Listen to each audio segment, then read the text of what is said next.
Just Walking S the around, S, huh? just J in the brain, Jing the brain? Yeah, just working them thoughts out.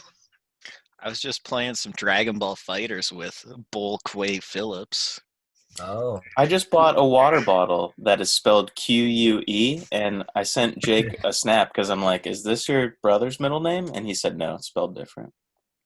yeah, it's It's QU. so different, but to protect his identity, I do not want to spell it. Oh, I just spelled it, I'm pretty sure. But I used to call Bull Quay Matthews. Yeah, I randomly was on Twitch and I had this random person that was streaming. I'm like, who the fuck is this? Something about giving you the clap. And I'm like, what the fuck? And I clicked on it and I'm like, Quay? Is Gave that you? And he's like, Thigh clap. how do you know my name? Yeah, if anybody really liked Bull as a guest, you can add him on Xbox. No, he has PS4, right? This part of the podcast? I mean, we are recording. Yeah, Oh, okay. We're rolling. Okay. Yeah, add Bull. I think it's gave you thy clap. He's a big time gamer.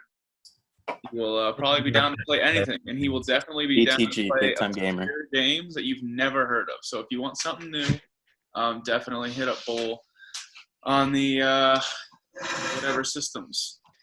I definitely made Bull 80 times better in a matter of 30 seconds because apparently he's been playing the game for like 2 years and didn't know you could block attacks. Yeah. That's a Bull move. It's like one of the most important things in fighting games, but whatever. That might be helpful. Like, really on me. It is what it is with Bull. But let's get into it.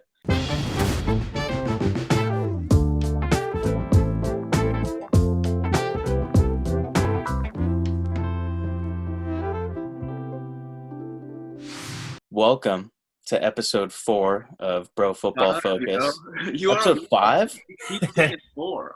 Run it back. All of our documents, he's like, I changed it from 3 to 4. I'm like, yeah, that's why I didn't fucking see it, because it's week 5. Hunter's so zoned out. He's zones for gones right now. It says episode 4 on the one. We had Bull, we had Luke, and now we have Tawarski. I thought you had 2 without guests. Yeah, we had one without Bull, one with Bull. The one that had the recording mishap. I'm almost positive this is episode 5. Why did you say you were confused? Because it was called 5 first. Either way, welcome to episode 5 of Bro Football Focus. Bet you didn't think we'd make it this far, but we did. I'm Hunter, your moderator. With me, as always, is Austin. Jake. Was that a 4? It's 5. Yeah, but you always throw up the foe. For 814. Either way, and our honorary guest of the week is Mr. Anthony Tawarski. Going on. All right. Would you like to tell the viewers a little bit about yourself, a little bit about your background, what your favorite team is, all that kind of stuff? Ride or die Philadelphia Eagles fan. Have been since I was a wee young lad. Been following football my entire life. My whole family's big into football. Played football with Austin. I don't know how much more there's to say about it. I guess one more thing. I consider myself a little bit of a warrior of justice. I eliminated the shadow government from our fantasy league and took the throne for myself. It's been pretty honorary since then. Anybody that messes around gets the chop. Yeah. Well, I think Bull wants back in. Bull played 1 week and then just didn't set his lineup. Well, okay. So at the top of the podcast, what do you think about Jake joining this year? That'd be fine. Who are we gonna get out of there? I don't know. I feel like, does J-Rod even play? J-Rod's already been replaced this year. By who? Man. Kyler. Oh. Does Kyler even watch the show? I think so. I don't know. Right, I could ask him. If you don't watch the show on a weekly basis, I don't think you should be able to be in the league. I will also add, Anthony did say he played football with Austin. He also played football with me. My hands were like deep in his gooch every day for about 4 years. You just, you don't You don't remember the Gooch handoff? Yeah, I remember the boys I was in the trenches with and nothing else. My head got banged around a few too many times. I've had a bunch of hands up in my asshole. I kind of forget about some of it. And the last year was the pistol anyway. I couldn't even feel your hands. There was no good. Oh, wow. Yeah, my bad on that. Yeah, now that we have the pleasantries out of the way, let's hop into our first segment, the premiere segment, the Hot 32. Y'all ready? Always.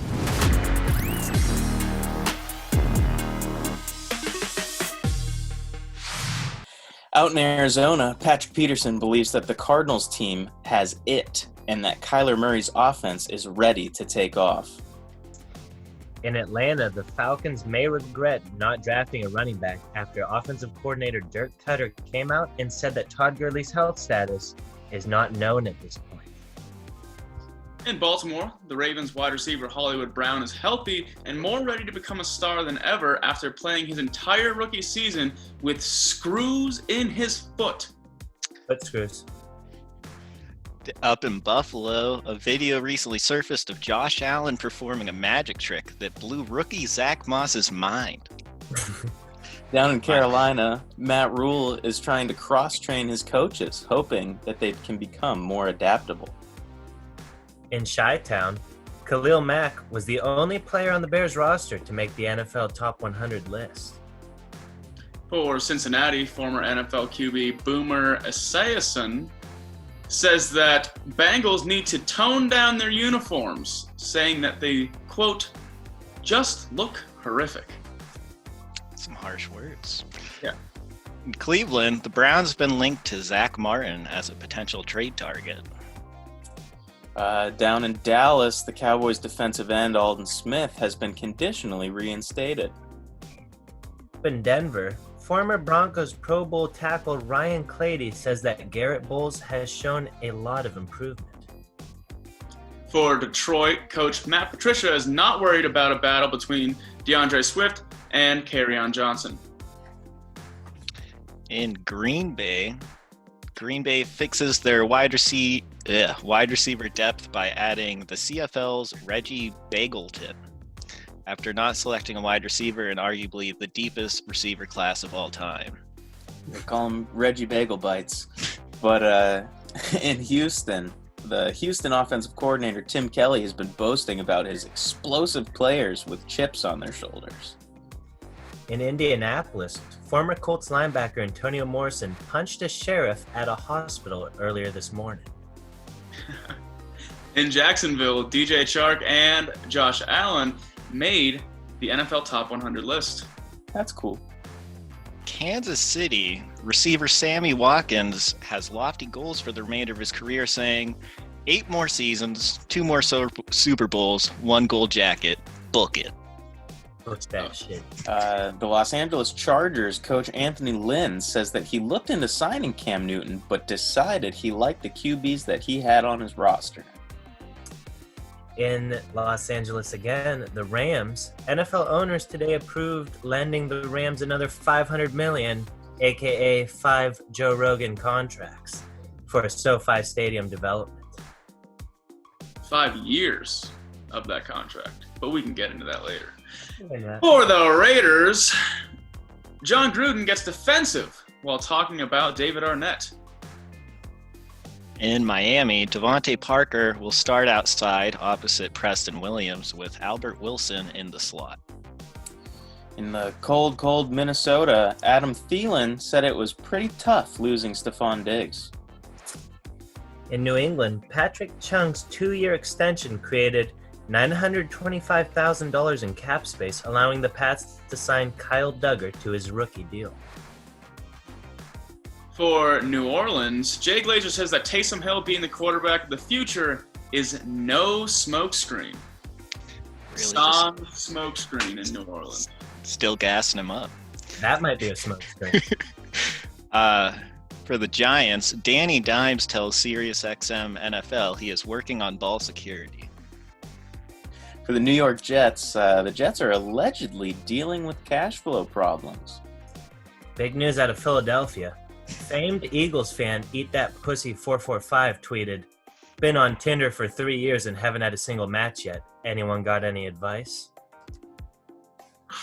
That's breaking. That is In Pittsburgh, Big Ben Roethlisberger fulfilled his agreement of trimming his beard once he could throw NFL passes. So now he's all cleaned and swagged up. for sure.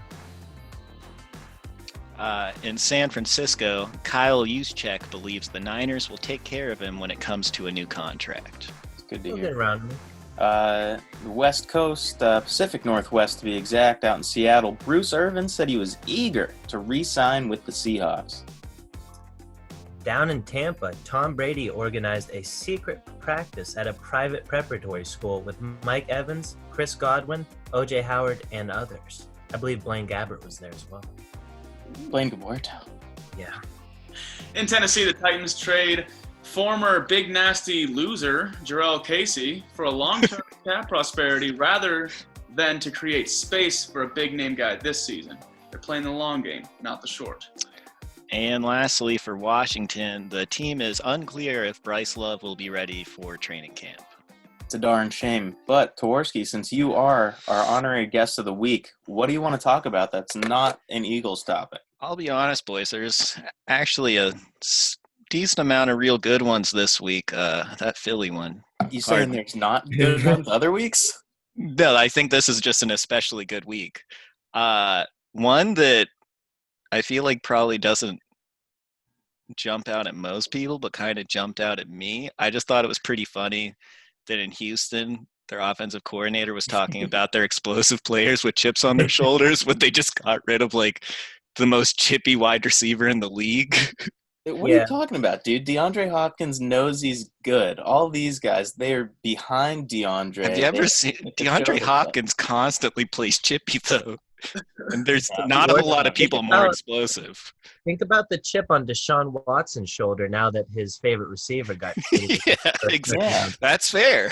Deshaun's explosive. His eye almost exploded last season. I forgot that even happened. One-eyed Watson, dude. Did you guys see the video of DeAndre Hopkins when the dude rolls up to him? He's like, "Hey, just so you know, you're the best that's ever did it." He's like, "I know." Yeah. And that's just how the conversation ended. Fucking tough. I feel like there's a lot of stories with that happening where Towarski, on the Texans roster, does anybody jump out at you as explosive? I haven't looked at the Texans roster a whole lot, but I mean Deshaun Watson is definitely explosive. I don't think anybody can deny that. Will Fuller's fast. I mean, yeah, Will Fuller's definitely fast if he can stay on the field for sure. I've seen a video of David Johnson jumping out of a pool, and he is very explosive. Who a chip on his shoulder? Being explosive is not good enough. You have to have both. He has been hurt the past 6 Yeah, seasons, he's probably pretty chippy, to be honest. He's chipping off all over the place. DJ's got a big chip. Jake, actually, if you're going to be in our fantasy league this year, David Johnson might be a good first-round pick. Yeah. I don't know. You might want to, if you're going with someone on that team in the first round, you might want to go to Deshaun Watson. I might go wild card. So I can be the underdog.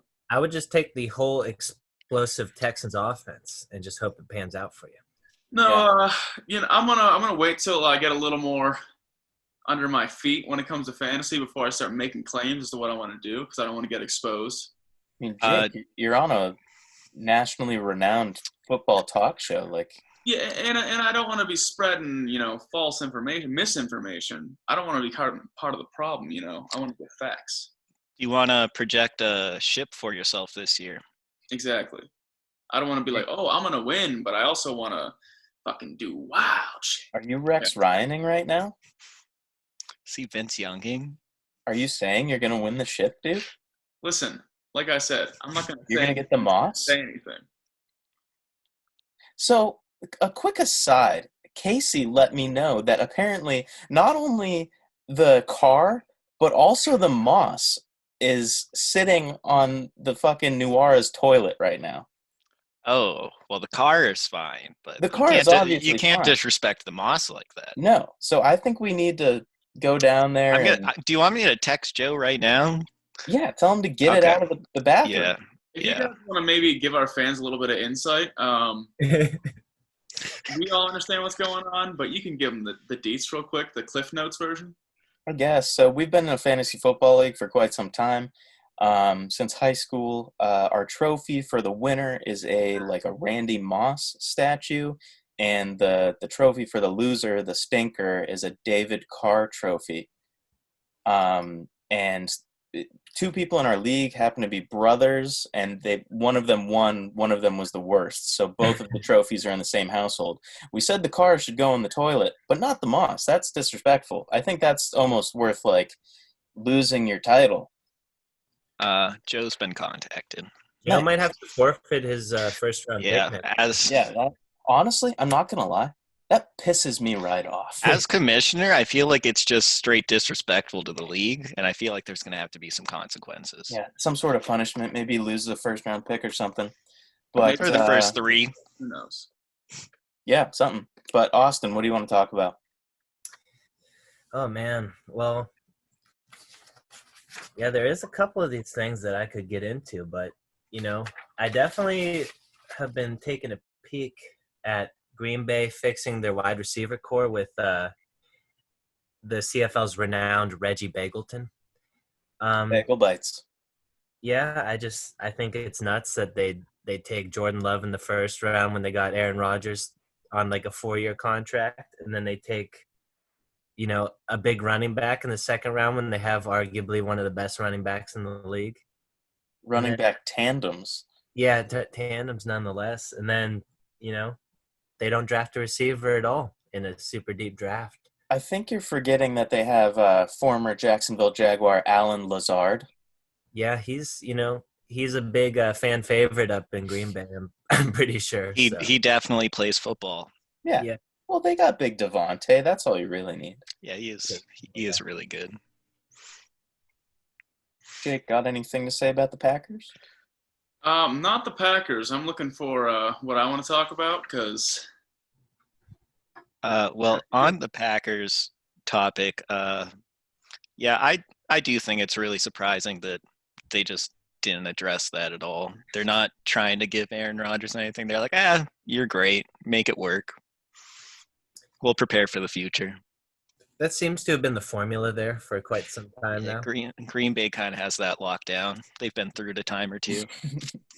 It's got to feel shitty being in the beginning. Actually, they aren't in the beginning necessarily since, they've had so many years since they were Super Bowl contenders, serious ones. But to be in that first stage, we aren't too worried about anything. We're just rebuilding. And the season hasn't even started yet. It's that fucking sucks, yo. I think overall it just probably sucks to be Aaron Rodgers. I mean, it's probably not too bad, No, you're a millionaire and, you're a starting quarterback in the NFL, but then again, your team's not doing anything to help you. State Farm. Yeah. He's getting that discount double check. I heard next year he's just going to go to the Patriots and win a couple ships with Bill Belichick. So that would be interesting to see. I can't see the Patriots taking on that contract. He'll take a discount double. I think the next real quarterback the Patriots get is going to be a young guy. I don't think they want to go from an old guy to an old guy. Do you think they're tanking for Trevor? I don't think Bill Belichick has it in his gusto. He has too much integrity to throw a season. Bill Belichick's built on integrity. I don't know. He doesn't like highly touted prospects. He likes diamond in the rough type guys. Yeah, guys that nobody else is scouting, and he's scouting in a rainstorm. I think that's part of a flex, because then obviously there's going to be first rounders that don't work out. Everybody can't work out. Yeah. So when he's like, this second, third, fourth round guy, I saw his potential, and that's just such the cerebral alpha that he can just be like, you guys just pick the low-hanging fruit. He's like, I went through the tree, saw that perfect one, looks a little ugly at first, but made the best pie ever, He's one of those guys. Wow. I didn't know Bill Belichick made pies. He probably does, which doesn't tell anybody. Yeah, I could see it. But, Jake, what do you want to talk about? I will talk about, because technically this is not Patriots news. Now it's Tampa Bay news. But I just think it's fun. I mean, obviously people need to start practicing. everybody needs, because they can't start the season like all of a sudden like, oh hey, we can pick up and let's go. Like they need to start getting team workouts, obviously for like continuity and connection with everybody, but just physical wise, like obviously in the off season they're all training hard, but it's different than actually getting and running plays and shit like that. But it's just funny to me that it says Tom Brady organized a secret practice. Yeah. And they still are sticking with the secret practice. Like they can just say practice. If people know about well, it's kind of like the whole country knows. Yeah, to be fair, if people know about it, I don't think it's much of a secret practice. He was trying to keep it on the low, but some photographer like sniped him out through a fence, and he had the whole place. He had the whole place like rented out. There's no civilians like allowed in there. I guess it was all locked down. The gates. No civilians, just soldiers. Yeah, just Tom Brady cronies. Do you think they were all wearing masks and properly socially distancing? They were wearing face masks. I noticed everyone had helmets and shoulder pads except Blaine Gabuerto, which tells me something about his work ethic. Yeah. So I think the most intriguing thing about this story for me is realizing that maybe when Tom Brady's time is done in Tampa, Blaine Gabbert will probably step in with what he learned from the GOAT and then become the new GOAT. That's definitely one way to look at it. Yeah. And Blaine Gabuerto's how old do you think? In his early 30s, probably? He's probably 28 or 29. Oh, he's got years to go. Like, he'll be a stud in the league. Yeah. And, I mean, he's got all the physical tools. He just needs to develop a little bit. Now, do you guys see Tom Brady being involved, not necessarily as like an analyst or like an announcer, but afterwards being involved in the NFL somehow? Whether it's like in the front office of somewhere or, maybe just in the media or work with a sports network. Like, do you see him being in the media or in still the NFL world, not just the TB12? I think he'd chill for a little bit, like relax. And then I don't think I could ever see him doing broadcast, but I could see him somehow being involved. Yeah, I feel like on that one, it's just kind of hard to tell because ultimately it's just completely up to Brady at that point. Like, I don't think any team would like turn him away if he was trying to get involved, but he also might just not have any interest in doing anything after being a player. Yeah, no, that's fair. He doesn't. I think most players retired and then take the first year, do whatever they were waiting to do their whole career, and then fucking they get bored and they miss the game. Like, if you play a game from the time you're like 6 years old to your 40s, and then you just take a year or two off, you start itching to get back in there. Yeah, you can only pitch your son so many times before you have to get back. Do you think that's how much smooching will be going on if he's just full-time retired? Do you think that's what happened with Jason Witten, where he was in the broadcast booth and he just realized he wanted to be back on the field? Or do you think he was just so bad at that he had to go back? I'm going to have to go with the latter. Yeah. He was terrible. He's probably worse than Booger. Oh, way worse than Booger. Booger's like funny so bad he's entertaining. Jason Witten was like, you got to turn it off kind of bad. Yeah. There was Twitter memes about Jason Witten, so. There's memes about Booger. Kind of related to the Jason Witten on commentary thing. I've seen a lot of mixed opinions on Tony Romo in the booth. What are your guys' I think Tony Romo's one of the best, for sure. See, I personally think that Tony Romo probably is the best, but I've seen a lot of people not enjoy the way that he approaches it.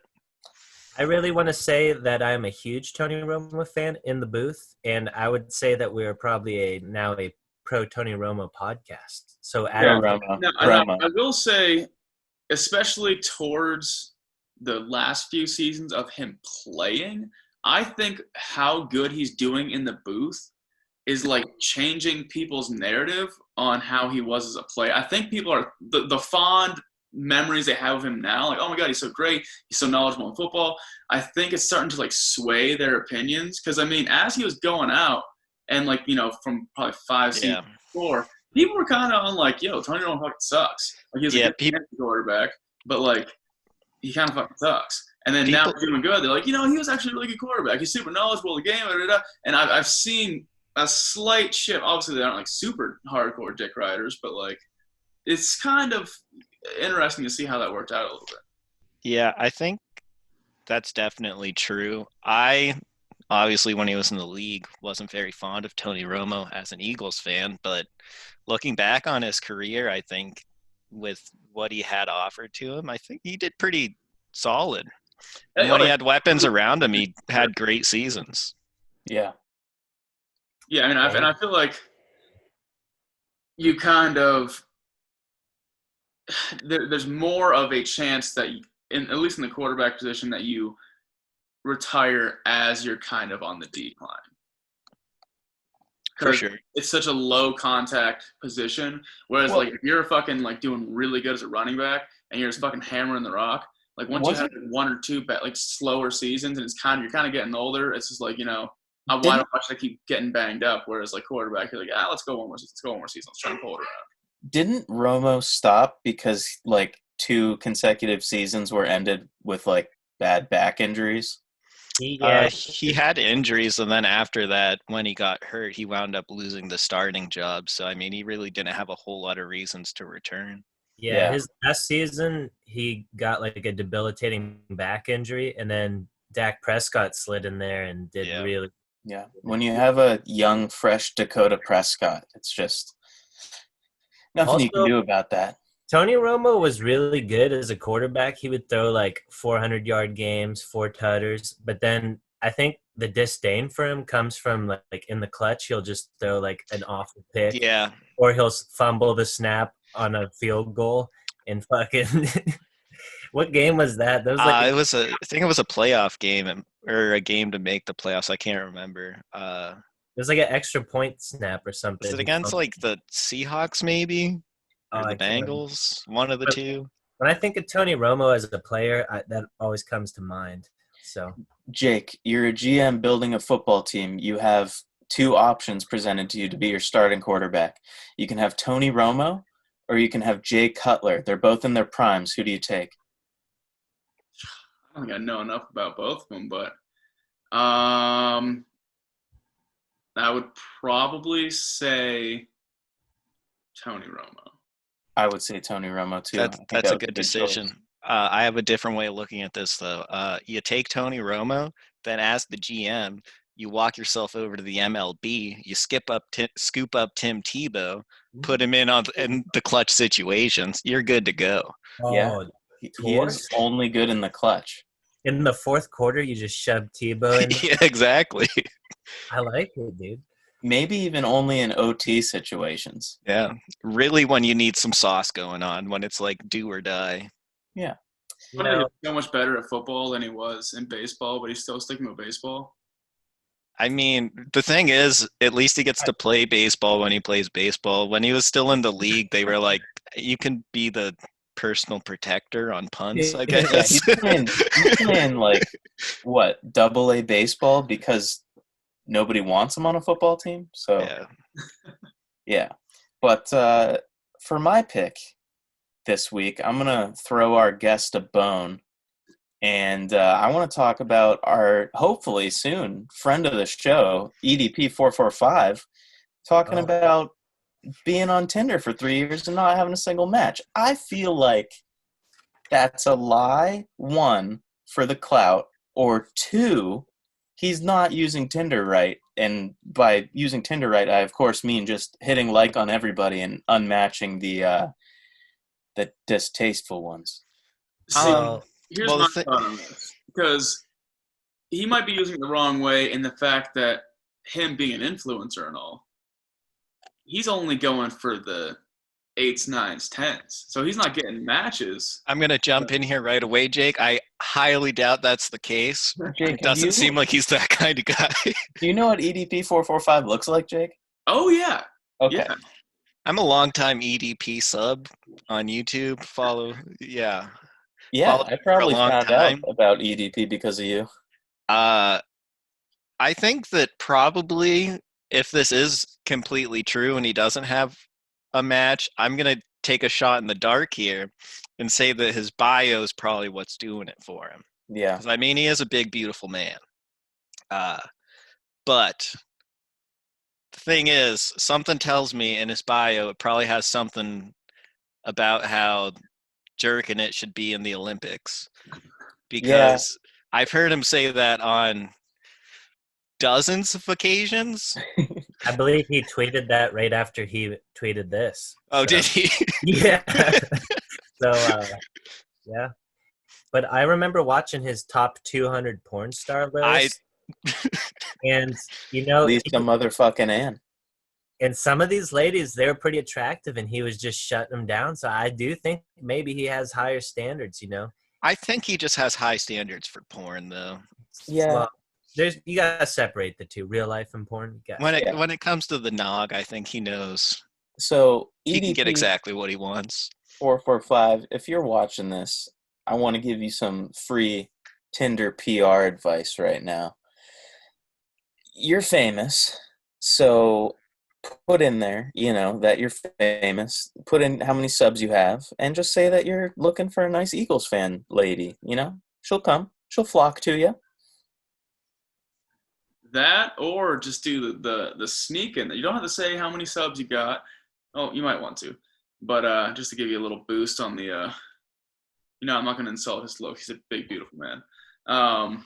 But just be like, hey, just need a girl to, help hold my camera while I make my YouTube video for, all my fans and my subscribers. So, do you guys know who Pootie is? Pootie Tang? No, just Pootie, like Poudii, Pootie. I can't say I do. So Pootie is another vlogger type, and he has a yearly fuck a fan contest. Oh wow! So I think EDP could maybe take a pay or a thing out of his book. Maybe try one of those. I think that might be a good idea. I feel like EDP's fans are mostly dudes in Philadelphia. There's definitely some female fans, though. That's no doubt. See, he's used the name to his benefit. If you're Eat That Pussy 445, then you got to show that you're a cunning linguist. He probably doesn't, though. Yeah, the unfortunate thing is on many occasions, I don't know if it's changed since because I haven't watched his videos as often recently. I'm sorry, EDP. But I know back in the day, he would regularly say that he had never done it once. Oh. Well, he needs to restructure his whole thing, or he needs to start eating that pussy. Hasn't he said he's a virgin? Hasn't he never been with a lady? I don't know. Actually, there's a tweet that he has. I can't remember from when it was, but it said, "I'm no longer a virgin." Then the one directly after that said, "Sex lasted 27 seconds." Hell yeah! So he got Get some EDP. It doesn't matter how long it lasts. It happened. Yeah, it's not about the journey in his case. It's just about the destination. Yeah, it's just about the friends you make along the way. Beautiful. I guess so. But yeah, EDP, if you ever want to come on the show, you're more than welcome. Love to hash it out. A different audience. Yeah. So you can get that extra clout, and then, and if you ain't that pussy, fans from 31 other teams that we could get on your way. I'm just saying there might be some female fans watching this podcast right now. I know they might take an interest. There's at least one female that watches this every week. They might take an interest in you. You never know. Yeah. We still haven't discounted that any of the NFL's loveliest ladies didn't start watching after that episode. That's true. Unconfirmed, but it's also not confirmed to be false.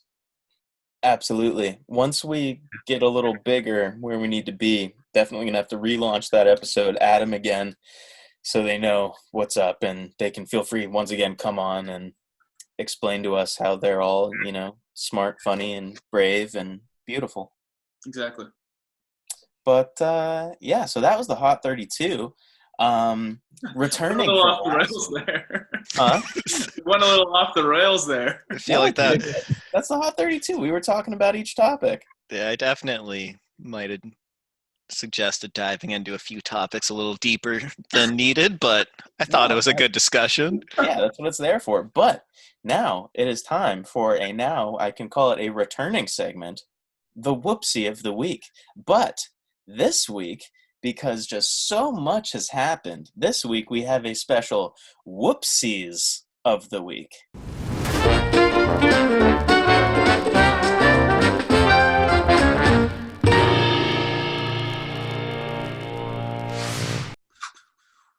Yeah. Ooh, graphics. Oh my, look at that graphic. So just on our list right here, over the past week, some stuff has happened across the NFL. You know, this whole crazy world ending is going on. People are going stir crazy. They don't know what to do. Our guy DeAndre Baker got into some trouble. Quentin Dunbar got in some trouble. And Austin, your guy, Big Ed Oliver. Yeah. What's he doing? What's he doing? Yeah, Well, let's start. You can just tell me what all these guys did, because I feel like you have a pretty good grasp. All right. Well, Ed Oliver, he was driving around in Houston in his souped-up F-250. It probably costs $100,000. He's got a trailer. He's got a four-wheeler. He's driving around through a construction site. Speed zone's like 45. He's swerving. Police pull him over. They look in his lap. He's got a beer tucked between his legs. So they rip him out of the car. They're doing the Joni test to him. And I'm pretty sure he failed pretty bad. So, yeah. And then they start searching his whip. And, you know, as any guy who lives in Texas does, he has a gun in the car. You have to. So you got to have the gun. Go anywhere without a gun. But so it's legal to have the gun unless you're committing a crime, which he was doing the DWI. Oh. So that does you dirty when you're Big Ed. Yeah, when you're in the fel, you can't really be having roadies. No. Yeah, or just like put it under the seat, you know. There's enough time, unless the cops jumped out into his car. Yeah. I think the story said the cop dove out of his car on top of his car. Yeah. At least there was no time. Pull the beer off your head and chuck it out the window. Like, don't keep the gun hanging between your legs. Say, officers, and then you just give them like the last 4 beers. You say, you treat those right, and you casually just drive away, and they'll say, whoa, that was cool. One good takeaway I have from the Ed Oliver incident was when I was watching the video, he was wearing all Bills gear. Nice. And it just makes me excited that the players are, you know, happy to play for Buffalo nowadays. I think that Buffalo's a good spot to be. Yeah, back in the day, people were ashamed. They wouldn't wear the gear.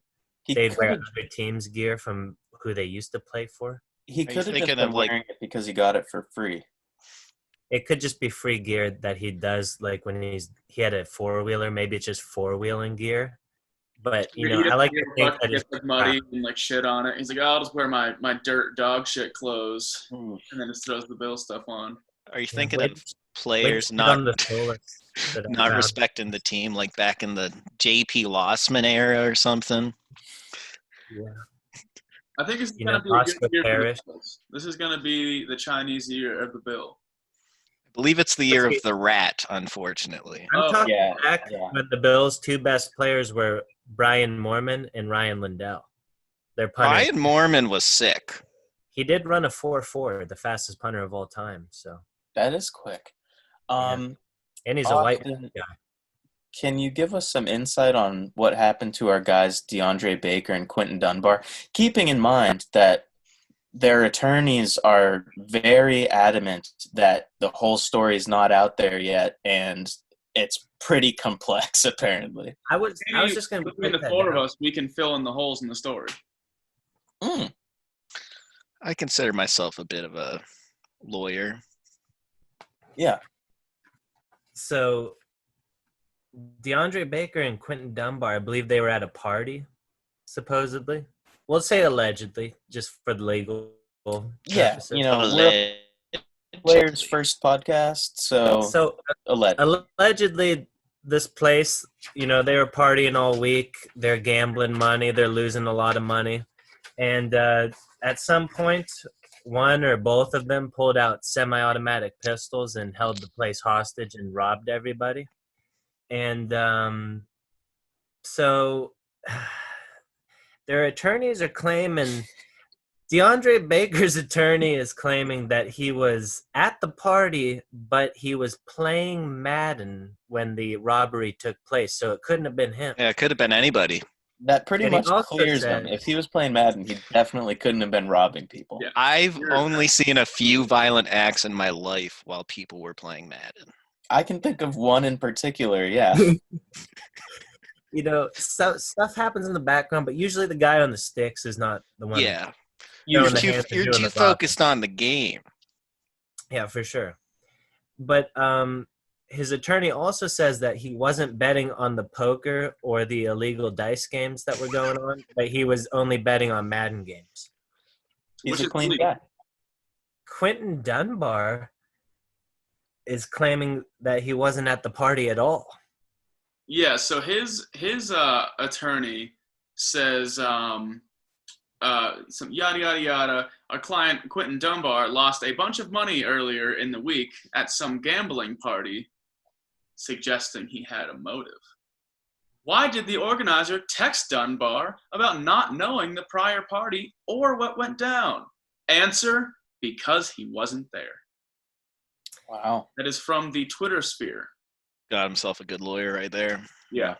It is going to be I mean, very- it's easy to be a good lawyer when your I will also add, whatever didn't do anything. For the sure. lawyer is verified on Twitter. that's So all he- I need to know. He's I'm that honestly- lawyer money. Super lawyer. I Jake- say don't even look into it. He's probably fine. Yeah, if his Jake, I lawyer's was gonna verified. say, if you could give some sort of like seal of approval, innocent seal or something for both of these guys, I think I'm ready to call him innocent. We have more on the follow-up tweet, the second Ah. half. Yes. Did the victims accuse the wrong guy of robbery, or did they fabricate this motive They were just fapping. like they did the whole rest of the case? Good thing I can account for Quentin's whereabouts all 3 days prior to the alleged robbery. Good measure.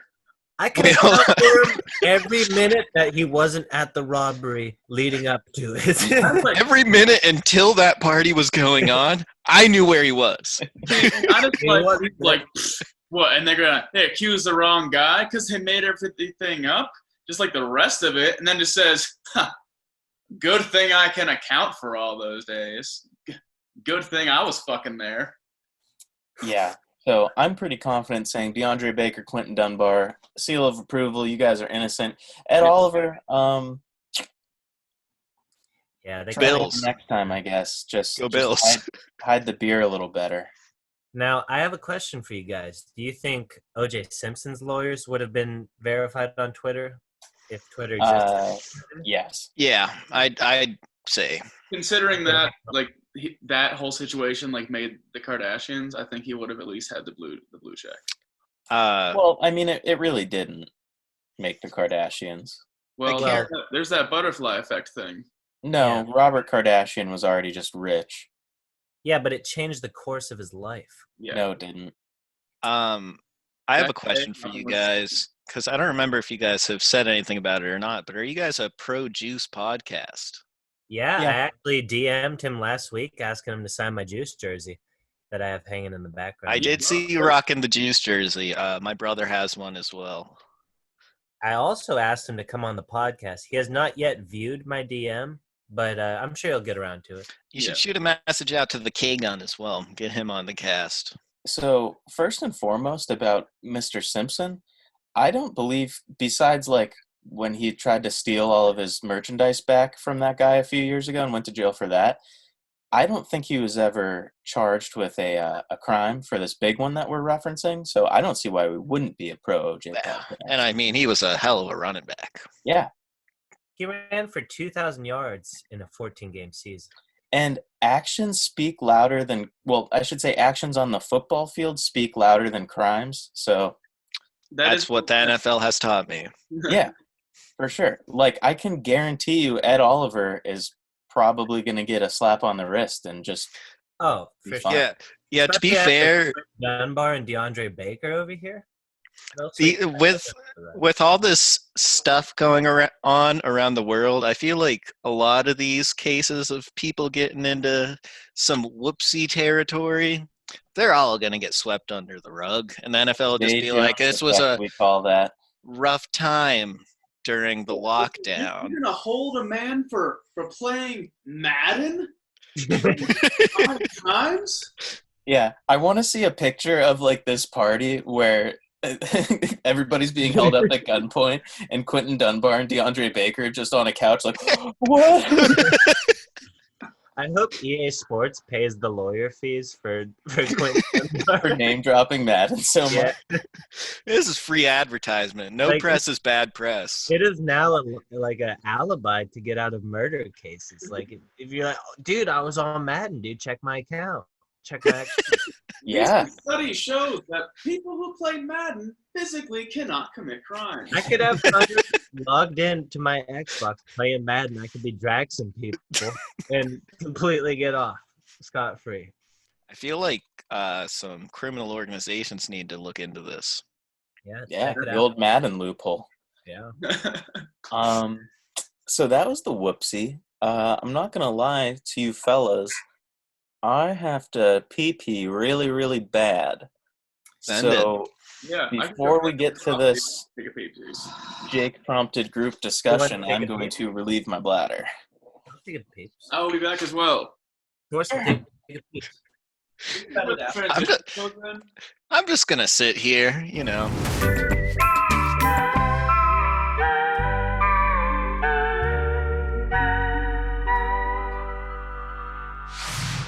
Is that some sort of kimono you're wearing? Yeah, Tworski is that a suit jacket? Tworski, is that a kimono? Yeah. That's sweet. Thank you. You have quite the apparel today. Yeah. Jersey and kimono. I think that's the new wave. And Austin's regular shirt. I can't really lift my leg up that high, but I got the harem pants on as well. Nice. Full comfort mode. Sweet. And, you know, on Bro Football Focus, that's what we strive for, is having our guests as comfortable as they can be. Absolutely. But now we're all back. Jake proposed this week, we have a nice little group discussion about how you would make the perfect league. How could the NFL change to become the perfect league? Rule changes, stadium practices, cultural phenomena. What do you guys think? So what got me thinking about this is because, again, just like the AAF, the XFL kaput. So these secondary leagues are falling short for some reason. So to make a different NFL, what do you guys think? Like if you were to take the NFL and modify it into the PFFFL. See, I thought you just meant like rule changes to the current NFL to make it better. If you're talking about like this, then I actually have a few more ideas that. Yeah, I mean, like I would. So, real quick, to be fair, I think the XFL only failed because the world ended.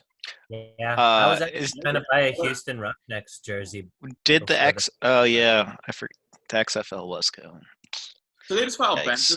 So they're still up to be bought. So it could turn back around. I hope it works out for them. I didn't watch it a whole lot, but I know some people that like seem to be at least fairly interested, and it gives you something to watch when the NFL's out of season.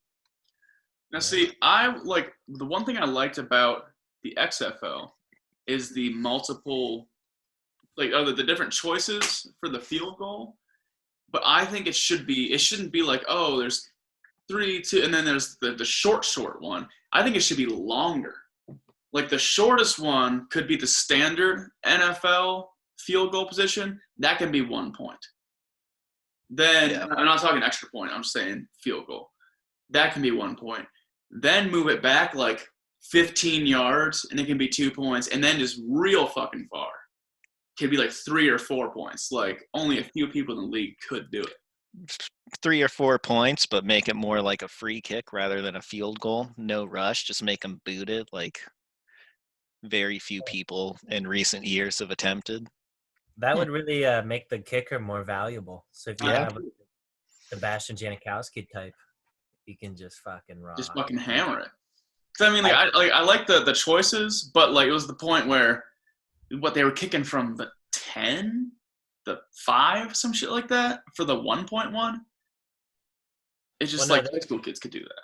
They didn't kick at all in the XFL. They had to go. Oh, it was the extra point that they had the choices. Well, they had to go for it, and it was the 1 point was real close. The 2 point was like 10 or 15 yards, and then the 3 point was like maybe 30 yards or something. But everyone pretty much went for one, unless it was like you really needed the points. Yeah. But I do like the option of it, and that's like something that all the flag football leagues I've been in throughout the years, they always have that, and it's just an interesting dynamic. If you have a super good team and they're going for 3, it really pressures you. So I think that would be interesting in the NFL because the offense wasn't that good in the XFL too. People couldn't really go for 3. Their offense yeah. I think safety should be worth more than 2 points. I actually do agree with that. How many points are we talking here? Maybe 4. I think 5, dude. Throw 5-piece one. Like, I think that safeties being worth more points would make complete sense. Like, yeah, safeties aren't easy to come by, and your defense has to be playing out of their minds really to come by them, unless the other team just like messes up and like fumbles out of the back of the end zone or something. My reasoning is they don't happen a lot, and I feel like when they do, it should be more impactful. Like 2 points, I think a safety should be worth more than a field goal. Basically, do you think they would still keep the like punt back to the other team? Oh yeah, keep that. That's a complete that. Like that. I mean, you get fucking alpha. Like they literally pin you, and in 4 drive, not say 4, but like just get the. I don't care what you have to do. Get 3 hosses in the backfield, give it to the dude behind him, and get some fucking yards. I mean, I don't know the like statistics on this, but I would guess that like safeties probably happen less often than defensive touchdowns. I could be wrong about that, but I would guess that that's the case. I could see it. Yeah, I mean, because of safety, like you got to think someone's just, getting sacked or going out of the back of the end zone. Defensive touchdowns can happen a multitude of ways. Like there can be a fumble brought back, there could be a pick brought back. And when a defensive touchdown happens, it's always like an accident on the offense. Like when you get a safety, you know that you have the complete risk of getting a safety. So I feel like to avoid it. I feel like for a safety, your whole team really has to be playing out of their minds. Like your whole defense has to be playing as a unit, or maybe your punter's playing out of his mind, pinning people at the 1, and then your defense is also playing well. But I mean, if you're putting them back there, it's where they're scrambling around, and your D-backs are playing lockdown. It's just like that's how you get fucked because nobody's open. That rule could potentially fuck the situation where the punter just gets it and the offensive line holds everyone and then he runs the timeout. That's true, but even that you don't see too often, but it definitely would make teams reconsider. That might be one of the more rare things in the NFL. I feel like instead of like kicking it out of the back of the end zone or something, they'd probably wind up having to just like throw it. No, because they couldn't even throw it into the ground because then it might be intentional grounding. That's a tough one. Yeah. My only other suggestion to make the league better is try and move towards guaranteeing contracts for players, and then just in general making the league more for the players, I guess, player friendly, more like the NBA is, because I feel like players are always feeling like they're getting misrepresented, I guess. For this topic, I have 2 things to say. One's pretty quick, just real low-hanging fruit. I really think that the overtime system in the NFL is super flawed.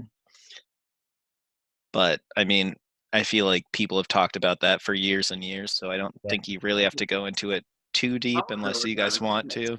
Well, you don't have to go into it deep, but what would you want to see it change to, I guess?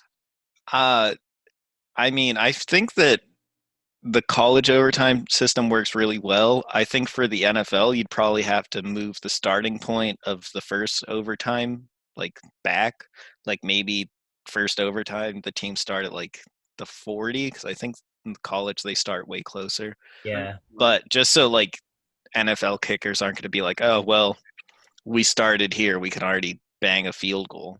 Yeah. But yeah, and I think that they should do something similar to college overtimes, especially because I think that the NFL should not have ties. Yeah, there definitely should be no ties. Like ties just completely ruin like the playoff situations, and it kind of like just kills the excitement of a game. Yeah. Yeah, there's no worse feeling than a tie. Like neither team is real pumped. Like it's just they always say a tie is like kissing your sister. I mean, how hot's your sister? Jeez. I'm just not going to answer this question. I feel like, am I the?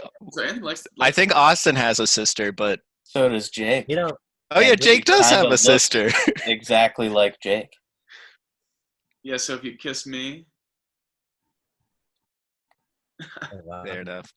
Is that all we want to go into for the overtime stuff, though? Sure. One more thing that I think would be good for the NFL, and like I kind of thought about when Jake was talking about like the ideal world where we don't have these other things and stuff. I always thought it would be good to have something like how the NHL has the like AHL, and then they also are, I think, affiliated with like the OHL and all those like Canadian hockey leagues for minors. Like feeder leagues? Yeah, where there's tons of people that want to play football that have no interest in college. What's really the point of sending them to college and making them go to college if there was a league where they could go? They're not going to make a ton of money, but they can at least make something to support themselves and then still have an opportunity to play football and potentially make it to the league. That's really, I think that would be good for the league, but most definitely. Yeah. I think the XFL is kind of heading that way. Yeah, it seemed like they were. We'll see how that goes after the coronavirus is all over. I think one of the better things they could do as far as changing the rules would be just with their marijuana policies and stuff. Because I think it's kind of ridiculous. Like Josh Gordon is pretty much his career's kind of been ruined from it, even though he's being an idiot. They already did change it. Yeah, well, did they pass the CBA that was going to change it? I didn't see. Yeah, no, next season they don't test for it. Yeah, I did see that now. I thought they still tested for it, but it's just like stringent. I think 2021 they don't test for marijuana. Yeah, I didn't see the exact details, but I knew that it was pretty much going to be decriminalized in the NFL. Yeah. But yeah, pretty much thought that was ridiculous. Like, and then Calvin Johnson came out and said that he smoked before every game his whole career. So you got a guy like Calvin who's held in such high regard and is like a Hall of Famer. And then you got Josh Gordon, whose career was ruined. They're doing the same exact thing. Yeah. Not only that, but Josh Gordon's career was like kind of got shafted like right at the prime of his career when he was arguably, but like honestly not even really that arguably, probably the best receiver in the league. Oh yeah, he was ridiculous. Yeah, I think especially for one, it being decriminalized pretty much everywhere on like a state level, that's one thing. Yeah. But two, just the fact like all the medicinal aspects it has for like pain relief and stuff, to not have these guys like addicted to opiates for the rest of their lives and all that. Yeah, I mean, especially with all the CTE, I think that would be a good thing just for the NFL to like really address the CTE. I don't think that'd be a really bad thing for the NFL to address it. I mean, when it comes to being good at heart and a clean soul. Yeah, Roger Goodell comes down and is like, hey, this is football. If you play, like, there's super a lot of data that shows that your brain is going to be like a puddle of mush in a few years. But see, then they say, that's why we have these resources that we, have in place.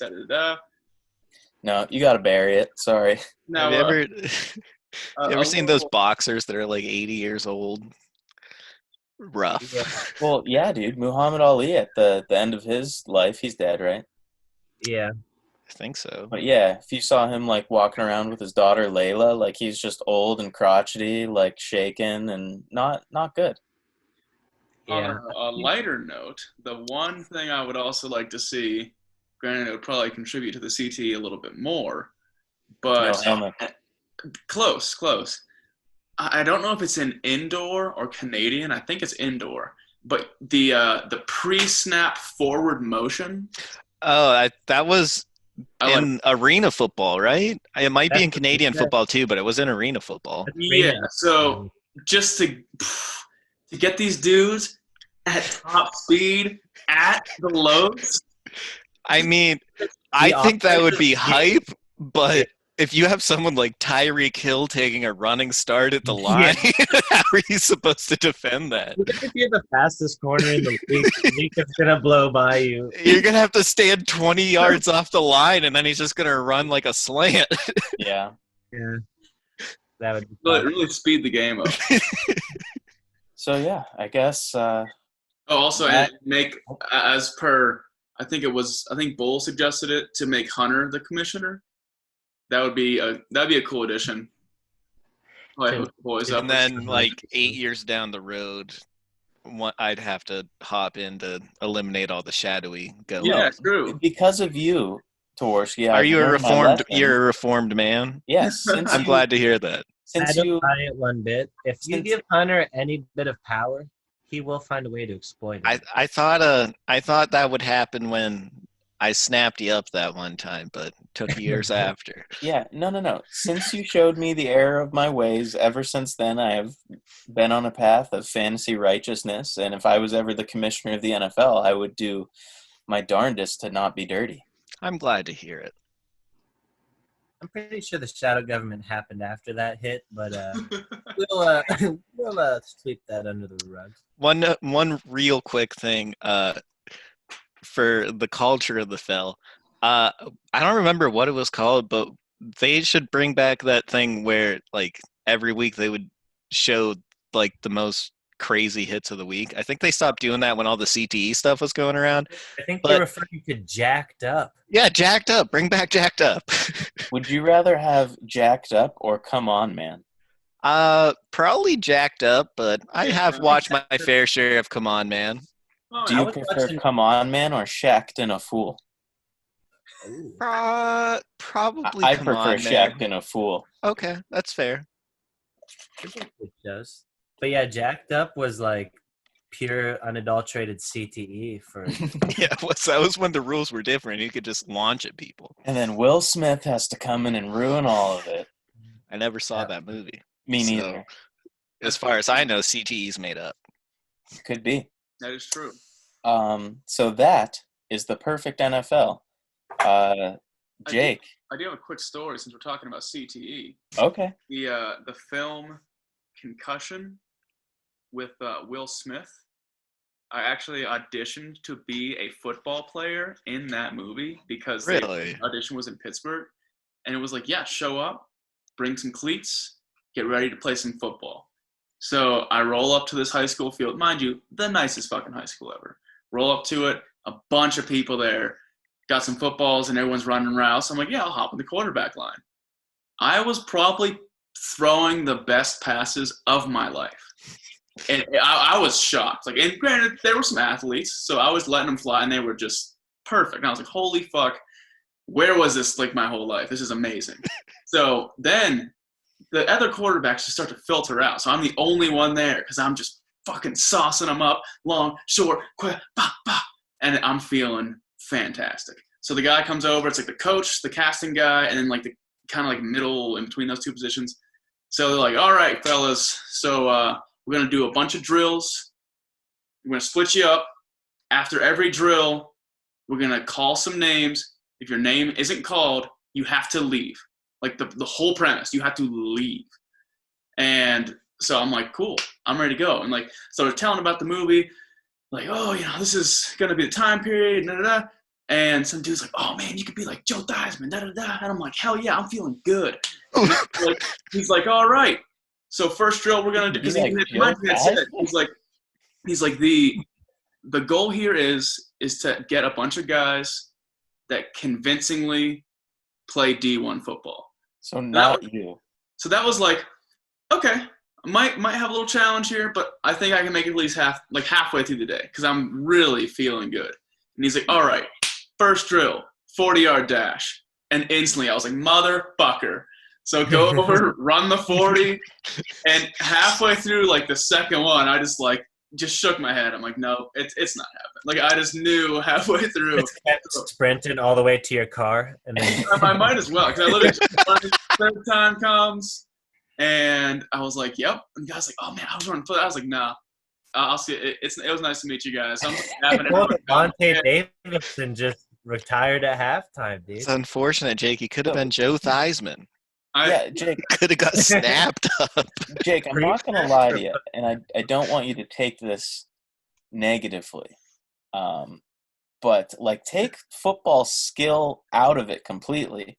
If I was making a football movie just based on your physical proportions, I don't know that I would cast you as a convincing football player. See, and here's the thing. Yeah. I was like 30 pounds lighter than I am now. Jake, that's fine. I'm just talking about your height and like. Just Jake, how tall are you? I was at the time. I was 6 foot, like 150. Did you grow? What do you mean? Yeah, I mean I've been taking HGH, No. Okay. But yeah, so I wasn't in the movie, and because of that, out of spite, I never saw the movie. No. Same. Because I totally knew that you auditioned, and that's why I did not see it. I appreciate it that you guys are ride or die. So Jake, since they were so mean to you at that football casting camp, you really stick it to them and introduce your segment this week.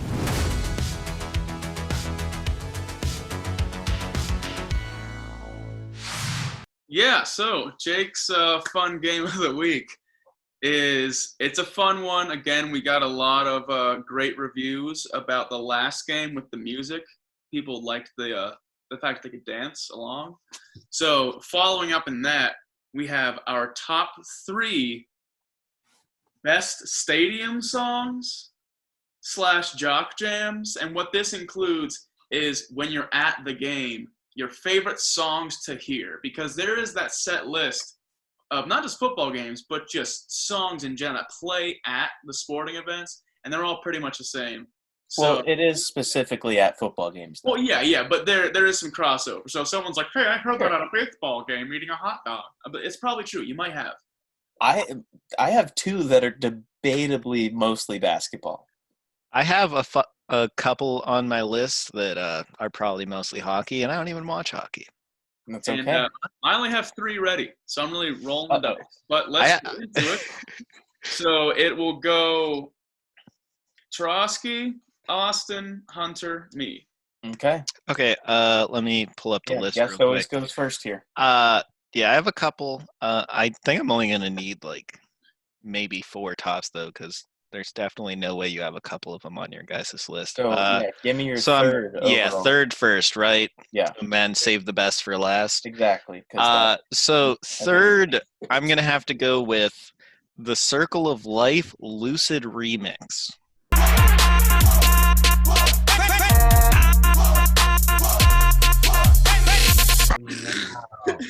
Yeah.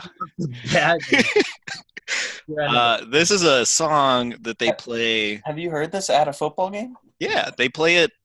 I think they still play it, but for years and years they played it every single home game at Penn State football games. Okay. Wow. And it gets the crowd bumping. You're going to have to send a link to Jake so he can. Yeah, can you please describe a little bit? It is the Circle of Life, but a trap remix, and it just gets the crowd going. I really can't describe it without making an absolute fool of myself. So I think I'm better off just sending a link to you guys after this is over. Okay.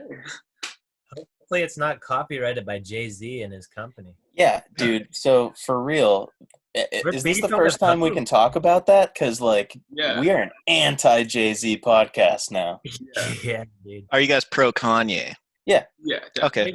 We're big Kanye, yeah, for sure. But Until Jay-Z he does us wrong. flagged us and Did he? made it so we couldn't even post the video at all. Yep. He wasn't no, I'm not gonna do a Jay-Z. You can't get monetized if you're using my song. What video was this? Last one. Last episode. Oh. Yeah, for those true fans out there, the part where the La Familia song comes up, it says, due to YouTube restrictions, this cannot be played. So, mind you, these are big files, okay? Gigabytes of data. So, it kind of takes a while for YouTube to upload it.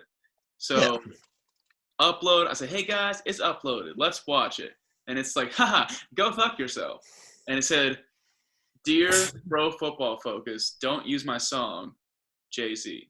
Yeah, and it said, you crazy for this one, Rick.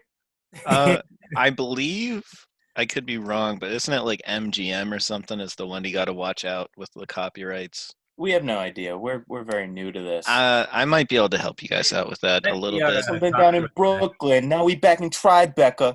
Now we back on YouTube telling people to stop using my fucking song. I think the ones that are MGM you want to not play at all. The other ones you can play at least a little bit. It was a little suspect that you couldn't find that song at all on YouTube. The only clip of that song was the first 5 seconds and the video was over. That's probably a good warning. You can't find it. But Ludacris, the Migos, Skippa the Flippa, and who else all were the go Wu-Tang for it, Clan? guys. Skippa doesn't even have lawyers, I guarantee it. Yeah, The Deion Migos- Primetime Sanders, fine with it. Yeah, You're telling me the Wu-Tang Clan doesn't have lawyers though? They do, but they're a bro football focus. That's fair. I am pro Wu-Tang Clan. I can say that. Watched the last 2 episodes. Oh, did he? Yeah. So, okay, Austin, I believe you're next. What's your 3? Yeah. Well, I got quite a few here, and for number 3, I think I'll have to go with "Dreams and Nightmares" by Meek Mill. Hold up, wait a minute. Y'all thought I was finished?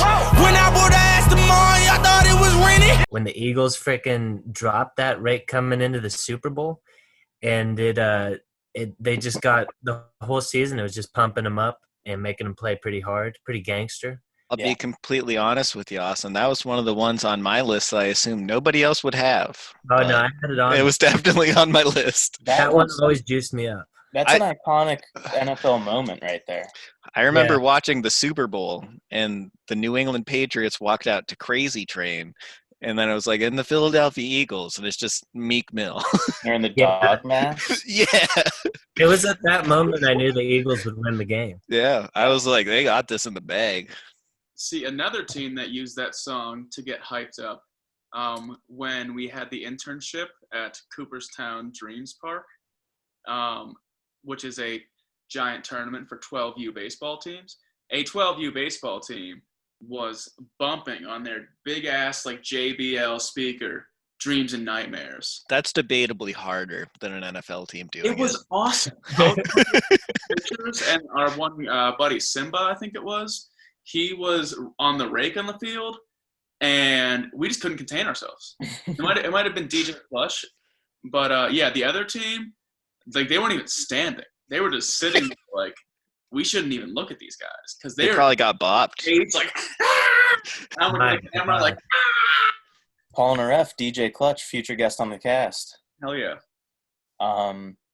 So my number 3, they play it in between plays sometimes, but the specific moment where I know it from, and it's kind of ingrained in my brain, you guys will know it, and our viewers will know it, of course, as the Michael Jordan Chicago Bulls coming out song, which is Serious by the Alan Parsons Project. As you all know, it's the ones like that one.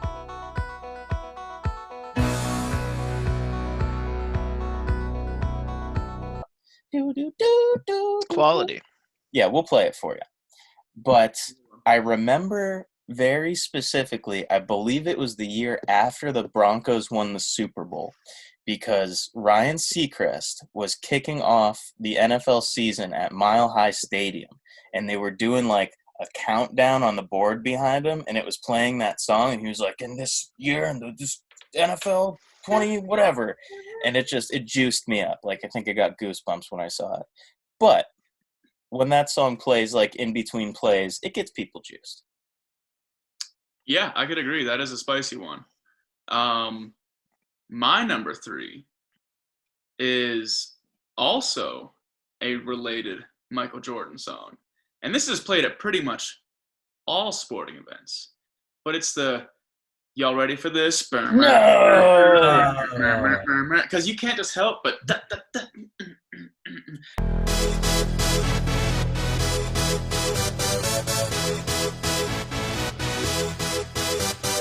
I should have said like that first. That was my number one. You son of a goose. That song, it's a good one. No matter where you are, you can be watching, I don't even know, girls lacrosse, and just hear that, and you're just. I'm more surprised that Austin. Oh, is that my 3? Sniped out Meek Mill. I got some fancy ones coming up. That was my 1. Sorry, the Meek Mill one was my one. Life's hard, guys. Yeah, I didn't mean to take your thunder. You're not even gonna say who it's by? Space Jam soundtrack? No, the song is Get Ready for This by Two Unlimited. That's good enough. Space Jam soundtrack's good enough for me. Yeah. Is it back to me? Yeah. Now that Meek Mill's been purged off the list, I guess I'm going to go with Bro Him by Pennywise.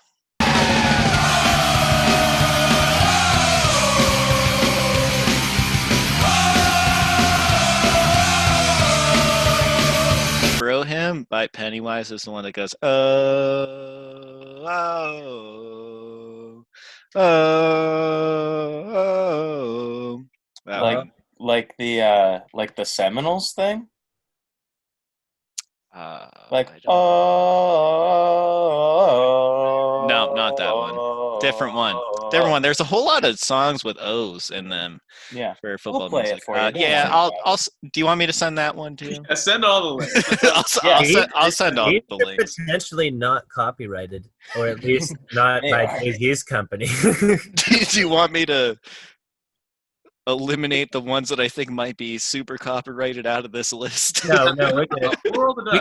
We could definitely get 10 seconds out of that one. I mean that's a super popular one. I think it's again more of like at hockey games. I think it plays all the time. But all right, who is next? I believe Austin's next. Okay. For number 2, I'm gonna go Renegade by Styx.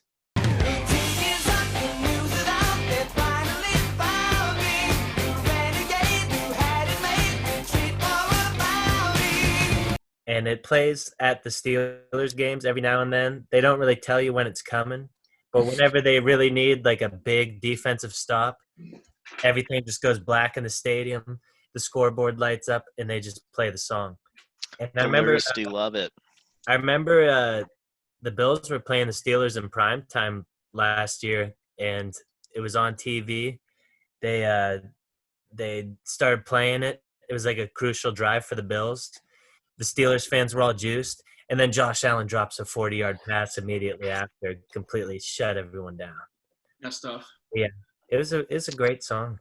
I believe my brother did try to get me to put that on my list, and I said, not for me. As you can see, all the Steelers merch on the wall. It's not that. Where's that? A little bit. You can't even see the whole wall. All the jerseys you can see are all signed jerseys, and there's a few more this way. Wow. Yeah. Am I up? Yes, you are. Lay it on us. You fucked me all up, Jake. What I do? So my number 2 is unchanged. My number 1, the number 1's like football stadium song is "Get Ready for This." It's just not debatable. But number 2, It's good, but it just, sometimes things fall. number 2, no, I just think it's number 1 because you're right, Jake. Like a human being cannot hear that and not get ready for this. But my number 2 is a song called "Rock and Roll Part 2" by Gary Glitter. Maybe a bit controversial because I'm pretty sure Gary Glitter is not allowed back in the United States because of some sort of child molestation thing. What? But I'm look at the music, not necessarily the The art. artist. We don't care And the about guy- the field issues, Yeah, so this is the one, you see it in pretty much any football sports movie you've ever seen, and I've definitely heard it in a stadium, but it's the one that's like, down, down, down, down, down, down, Oh, down, down, Yeah. down, down, down, down.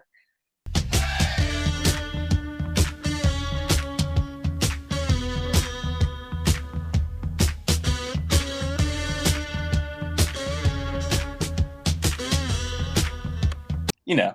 Hey. Yeah, Well, exactly. overlay with the actual song, and it'll make it look like you're doing it real good. yeah. Oh, Yeah. that's yeah. That's definitely a good pick. It was on my list for sure. Yeah, so that's number 2.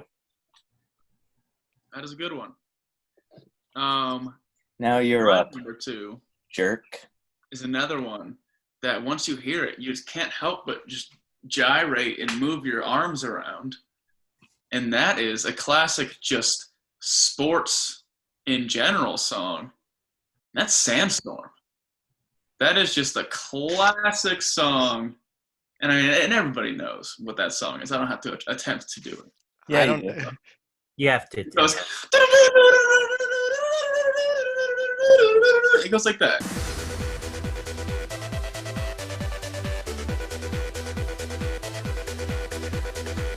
So, and again, Who made Sandstorm, Jake?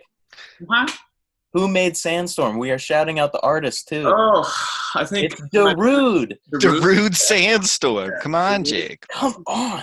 Honestly, Jake, you guys might get copyrighted just from you singing that. It was so spot on, I couldn't tell the difference. Yeah, I mean, I have some people call me the human musical instrument. I have heard Jake referred to as that before, so. I referred to him myself as that. Is it back up to me? It is.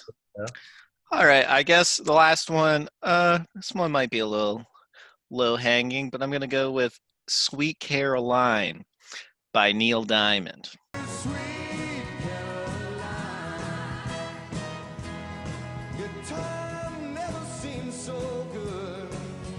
It's a classic. When you're in a stadium, everyone starts going nuts. It's a real fun time, and it really does set a mood. Doesn't necessarily get you hyped, but it definitely gets you ready for some football. Yeah, and I mean, I think that song has probably stopped a lot of in the crowd fights. Oh yeah, I feel like people probably had people picked up by the neck, and then they heard that song, and then they went, "Sweet Caroline," and then they were like swaying with the dude that they just had picked up by the neck. Yeah. And after that song's over, they just fucking choke slam each other, hit them with the. No, they're probably like, you know what? Whatever we were arguing about, I think we're bros now. Let's go out to dinner after this. And that's a great thing about football, you know. It's about the friends you make along the way. Yeah. Reoccurring theme this show. So, for my number one, as a Bills fan, I have to go with the Shout song. You know, it goes, hey, hey, let's by go. the Isley Brothers? Is it by the Isley Brothers?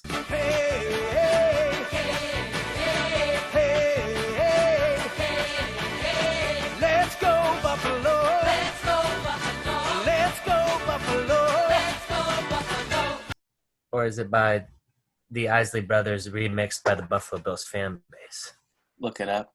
Yeah, But anyway, that song is from the Wedding Crashers soundtrack, and that was remixed by the Bills. Is that when they're banging all the girls in the beginning? I think that is cut with a montage of them jumping up and down at weddings. But I think then towards the end, it becomes them banging girls. I gotta say, Yeah. coming into this podcast, I didn't think I'd hear the Wedding Crashers mentioned. and that's the thing. We get down in some rabbit holes here. But that song, when I went to the Houston Bills game for the playoffs earlier this year, it was just crazy, like how many Bills fans were there, and they were just letting it rip all over Houston, just shouting that song super loud. It was pretty sick. It was a good moment as a Bills fan. I've heard it many a time in my life as the brother of a Bills fan. So, Austin, quick aside, you liked the What You Gonna Do Jags song I sent you? Yeah, and that was on my list for sure. Like that was arguably my number 3. Had I not just heard it yesterday, it would be a lot higher on the list. Yeah, it's pretty good. That I made a What You Gonna Do type beat. Yeah, I sent it to Jake as a joke, and I said, "Can you make a beat like this?" And he's like, "Yeah," and he quickly sends me something pretty similar. But I can put that audio in. Get some people on my beats. Yeah, sure. Am I up though? Yeah. All right. So obviously, my number 1 was "Get Ready for This" by 2 Unlimited, but I can't because Jake stole it because he's a scumbag. So I'm going to give 2 honorable mentions. One is The Final Countdown. You can't do this prior to the end. Yeah, and what's on Jake's list? Are you just trying to mess? Sorry. So one honorable mention is The Final Countdown because that's always a good end of game thing. 2 is Blitzkrieg Bop because that's a fun one. But my number 1, because this is not my real number 1, everybody, but it's Whoop, There It Is.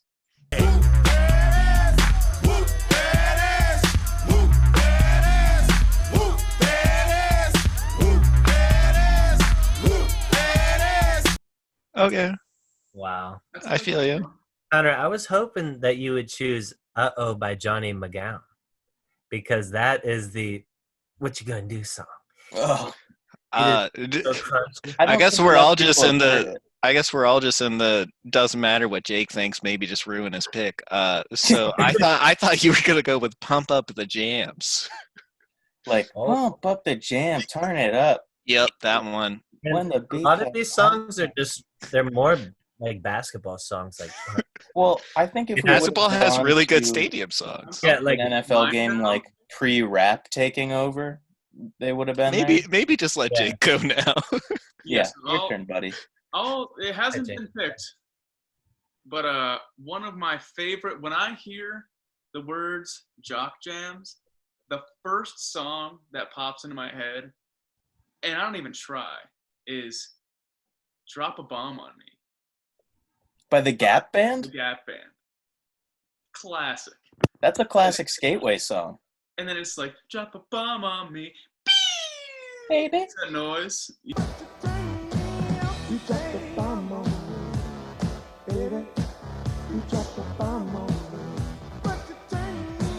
Yeah, so such a good song. Yeah, I just imagine a quarterback dropping a fat bomb down the field to his wide receiver. that's a sweet one. I'm excited to see the videos on this. Now that everybody's mentioned theirs, I guess I can just drop quick few honorable mentions, just rip them off rapid fire style. I also had down "Zombie Nation" by Kernkraft 400. I think that's definitely a good one. "Bush" by Machine Head. I don't think anybody said that one. Mm-mm. Pretty solid. And then I had "Miserlou" by Dick Dale and the Deltones. I think that's a pretty solid one at stadiums as well. Yeah. I had some real classic rock on here. I had some "Welcome to the Jungle" by Guns N' Roses. Yeah. And I had "We Will Rock You" by Queen. which is, you play that in a stadium, it'll get some booms and some claps. Oh, for sure. So for my honorable mention, I love when All I Do Is Win comes on, not because of the song, because I've heard it so many goddamn times, but as they're playing it out, it's always as Ludacris's verses start. So it's just like, Ludacris coming in. Ludacris coming in. And everyone's singing along, and then it's just like, oh, no, just turn it off. No one knows, just turn it off. What you just said actually led into my list so much because I've heard so many of these songs so many times that it's led me to despise a lot of them. So I thought it would be a lot more difficult to come up with a list than it was. Yeah, when back when downloading like ringtones was fun, like before iPhones, All I Do Is Win was my alarm. Oh man! So I can't believe every morning it started up. It's like, good morning. A gas pedal was your dad's ringtone. Yeah. Gas pedal was my dad's ringtone for all. I can't believe you just dropped iPhones in there without Apple as a sponsor yet. Apple, if you're out there, sponsor the podcast. Yeah, we're not on iTunes yet, but hey, we could be. If Joseph Steve Jobs wants to come on the podcast, we will. Yeah, they want to give us like if they want to cut us some of that money that Rogan's getting, if they're trying to do that with Apple, we could get in on that. I think dishonorable mention. Turned down for what?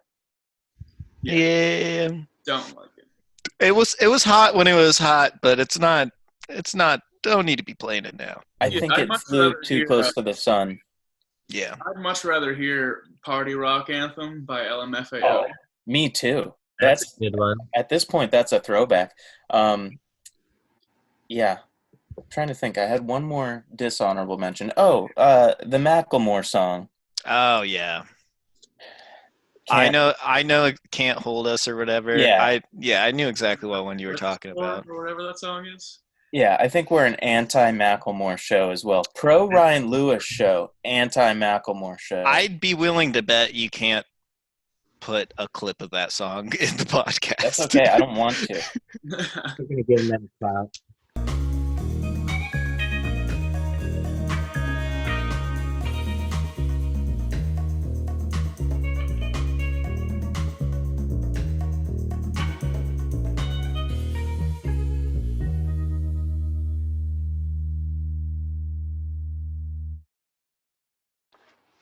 Real quick, just because Austin said the Joe Rogan stuff, in case anybody doesn't understand the deal that went on, so supposedly all of Joe Rogan podcast, video and audio, is going strictly to Spotify. The only thing that will be on YouTube is just the JRE clips, because Spotify offered him $100 million per year.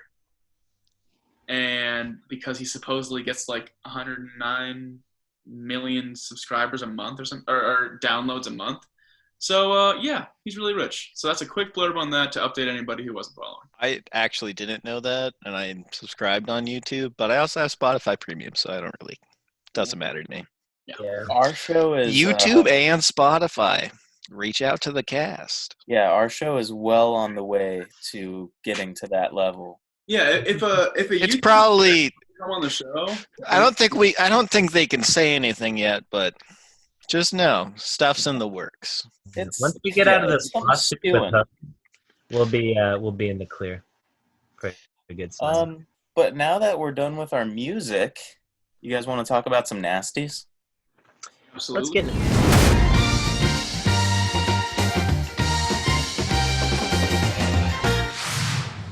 So the matchups have heated up now that the bracket is a lot smaller.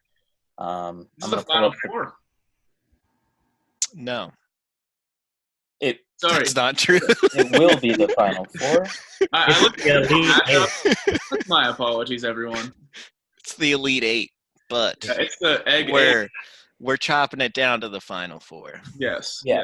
So matchup 1 was Chris Jones versus Michael Pierce, and we already have a decision to make here because this one's 50-50, fellas. Ooh. So, Tawarski, being the guest, I want your take on this matchup first. I think this one's real tough. It is. I honestly don't even know if I voted on it in the poll. I don't think I did. Well, then you fucked us. Well, I get to vote. I get to vote on it now. It's kind of messed up for me to vote on it twice. That's true. Yeah. Well, then your vote right now is the answer. So, who is it? I mean, Michael Pierce is definitely a big nasty, but me personally, I'd probably send it more towards Chris Jones. Yeah, Chris Jones is big and he's nasty. What do you guys think about this one? I'm pro Chris Jones going through. Tawarski, if you are a Jason Kelsey type and you got Michael Pierce lined up across from you, are you more intimidated by him than Chris Jones, or are you more intimidated by Chris Jones? Keep in mind, Chris Jones hog flopped out at the combine, and it was big. If I was playing center, someone's hog flopped out on me, I might not play football again. So Chris Jones it is. Chris Jones is really riding this hog flop ability. Well, it's also just the fact that, like, anytime you see a picture of him, he's just sweaty. And, like, a little nickname I have for Chris Jones is Big Stinky Chris Jones, because I just feel like he's just big and stinky. Honestly, I think the picture that you guys are using might be doing him a disservice. It is. We'll find a better one. This is the least sweaty picture I've ever seen. That might be a pregame warm-up picture, honestly. This next round, when it's actually the Final Four, we should get some different picks in. You should really find the biggest nasty picture of the big nasty. Possibly use the picture with his wiener flopped out. Yeah, we might just go straight up crop on the hog. Yeah, just Jake, that's a big crop. Yeah. I think so we potentially put like a giant sensor bar on there, just so we can put it on the. Yeah, I like that idea. Definitely. Like a real big old black rectangle. Yeah. All right, so Chris Jones, welcome to the Final Four. Wow. I feel like I've seen all these players grow. Like I feel connected to them. Yeah, for real. They're like brothers. The point of the bracket. And if you guys like this stuff, just wait until this bracket's over, because boy, oh boy, is the next one going to be spicy. Yeah, we're going to be having a bracket always going. So this will be. Get used to it. That's what I'm saying. It's a regular segment on the cast, is what they're trying to say. Yeah, trying, but bracket. We love head-to-head matchups. We like having winners and losers. Competition. Yeah, it's all about losing. No participation trophies. And we don't like getting the stats involved. We like real objective, just judging of people by their looks and their character. Yeah. Speaking of judging people by their looks and their character, a bunch of people did that with the second matchup here, A'Shawn Robinson versus Linval Joseph. And right now, Linval Joseph is taking it in a landslide, 69% to 31%. So I don't think we need to talk much there. I just noticed for the first time, Linval Joseph has the little print of the hog in the pants there. Yeah, he does. I did vote on this one, and I did vote for Linval Joseph. I think he's also A'Shawn Robinson, very big nasty, but I think Linval Joseph is for sure very big nasty. For the picture for next week, we definitely have to use the one where he's getting oxygen after he returned to Dustin. I know exactly the one you're talking about. Yeah. So we definitely got to do that. This next matchup, I'm going to save the big matchup for last, but this one is a point of contention in my heart because it is, as we discussed earlier, it's like the prototype on paper big nasty versus the in practice big nasty. DJ Fluker versus Ndamukong Suh. Right now, Suh is winning 63% to 37%. All of my heart wants DJ Fluker to go through. But I don't know that I have the power to force this one. When I'll be the record is honest. like I'll that. be honest. I was right there with you. I mean, Sue is a big nasty for sure, and he's definitely nasty on the field. But when I think DJ Fluker, I think big nasty. Yeah. So I was on this one for a while as well. And when this whole segment, before it even started, when I was making the original Big Nasty graphic, I originally had Ndamukong Suh in there. So going in, I was like, this is going to be finals right now, if not the winner. But I sat there and really thought about it. And just like Hunter, I was like, in the deepest depths of my heart, I wanted DJ Fluker. And I feel like that's the area where the real nastiness gets discovered. So I had to go with DJ Fluker. You want DJ Fluker as well? Yeah. Yeah. I'm gonna go ahead. 30%. I'm gonna go ahead and say that I also went DJ Fluker. So it was a Wow. real sad day for the Wow. Pro Focus I mean, podcast. guys, No, it doesn't Hunter. have to be a sad day. If four of us want, It might be. I mean, this is not. I'm not obviously a staple member of the it cast. doesn't matter. You're part of it right now. I'm just saying it's definitely up to you guys. This is your cast, but I'm saying it might be too late in the bracket. Yeah, I really don't want to mess with the mojo this late. I think But we already did. the fans a little out bit that there- to get DJ here. I don't think he really. I think maybe it's at some point earlier we did this. Okay, The so fans out there will know our true feelings. Yeah, I mean, I feel like we were doing the vetoes to kind of nudge the bracket. Especially when you guys were doing them in like the first round. It's like you're trying to make sure like people know what a people big understand nasty what the bracket's about. Yep. All right. Well, Yeah, we have to keep our integrity. that's fine, but And I definitely see where they're coming from. Sue is he's a big and nasty. It's guy. fair. It's completely fair. It just Yeah. doesn't feel good. It doesn't feel good. That's a Can good- I? So Mekhi Becton is our honorary junior nasty this year. We got to give DJ some sort of superlative accolade. The junior nasty senior. Well, he's not a junior at all. I mean, he was a Bama hoss who made it as Oh far yeah. as a Bama hoss besides Ashawn Robinson. So We could give DJ Fluker the DJ Fluker Award.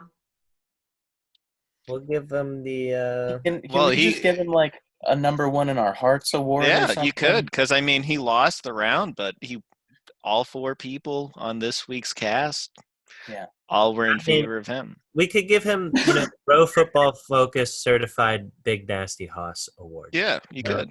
Okay. So It's just a meaningless award at this point, but Ndamukong Suh, Be able to welcome. find the address of the stadium and maybe mail the certificate and just see if it gets to him. Yeah, we could.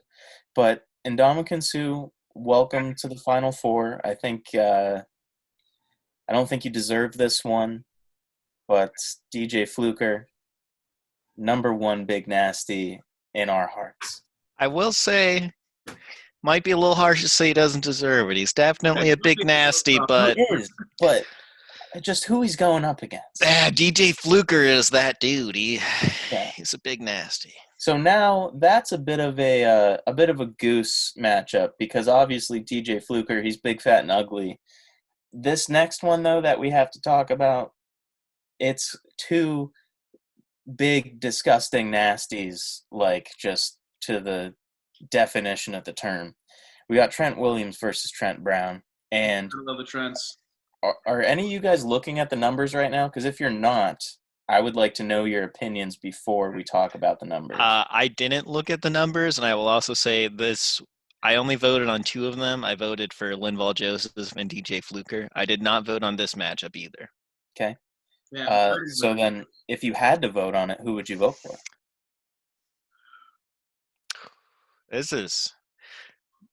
I feel like I'm under the gauntlet now. This is a tough decision. You're in the hot seat. Trent Brown. I am in the hot seat. Trent Brown's definitely big. He's definitely nasty, but for my money, I think it's Trent Williams. Jake, what do you think? See, I think based on the reasoning behind pushing Ndamukong Suh through is kind of the same with Trent Williams. May not be as nasty, but he's nasty. Yeah, and I'm going to go ahead and say Trent Brown is the biggest motherfucker in the NFL. Oh, yeah, he's massive. He's 6'8". Absolutely. I've heard reports of him being over 400 pounds. I don't know if they're true, but Trent Williams had a cancerous growth on his head that they That's nasty as fuck. And that's pretty nasty. And he also, he's just the kind of guy who he's growling at you in the trenches. He's fucking punching Richard Sherman in the face after games. And So I think he's a dirty dog.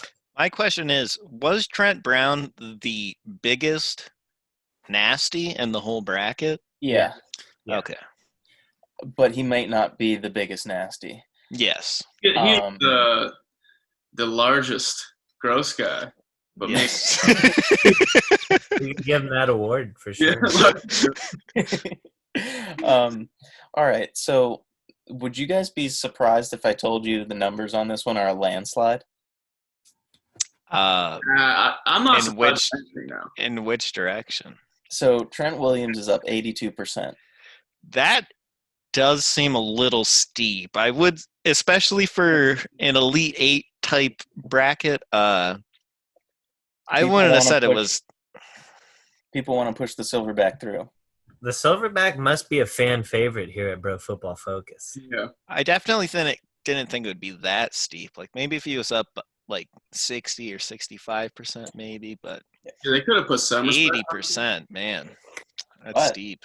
I can't argue with the numbers on that one. I think No. Trent Williams is going to the Final Four. Wow.